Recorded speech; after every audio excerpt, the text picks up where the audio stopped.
Xin chào tất cả các anh, hôm nay là em xin giới thiệu dòng máy khoan gia đình Best and Decker. Nếu mà anh nào có nhu cầu mà sử dụng máy khoan gia đình á, thì đây là lựa chọn hàng đầu tuyệt vời của mấy anh luôn đấy. Đây, giá trên thị trường của nó giá chỉ có 999.000 thôi mà được tặng kèm cái hộp này luôn, cái hộp dụng cụ cơ khí rất là họ tiện dụng. Đây, mình có cái này, mấy cái chỗ này mình có thể đựng ốc vít được, rất là tiện dụng luôn. Cái tất ke thì được hết. Đây, về cái bộ cái máy khoan này là giá rất hiện giờ cái giá rẻ nhất trên thị trường, cũng như là cái máy này được 100 món phụ kiện kèm theo. Đây là em xin giới thiệu bộ phận bên trong của nó ha. Dạ, đây là máy khoan Best and Decker, rất là tiện dụng cho gia đình, là lựa chọn hàng đầu của gia đình. Cái dòng máy này là thương hiệu hàng đầu tại Mỹ luôn đó.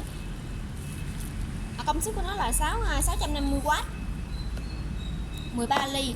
Cái này mình có hai chức năng là khoan và khoan búa, rất là tiện dụng cho gia đình. Phụ kiện kèm theo của nó là hộp tất ke. Một cái món phụ kiện là bao gồm mấy cái ốc vít này luôn nha mấy anh. Còn một cây búa mini. Cái búa này có thể đóng hoặc là nhổ đều được hết. Đây. Còn một tay cầm cho máy, rất là tiện. Và một phút tu lê. Đây là một bộ mũi khoan kèm theo. Mũi khoan này có thể khoan sắt, khoan tường và khoan gỗ đều có đây hết, đầy đủ trong đây hết. Mình có muốn thay đổi với ý muốn của mình đều được. Đây là cái dao gọt giấy, cây thước mini. Đây là cái kìm mini thôi. Cái loại này mình có thể cắm dây điện hay là sử dụng trong gia đình thì đều được hết, rất là tiện dụng. Và cuối cùng là cái mỏ lớp.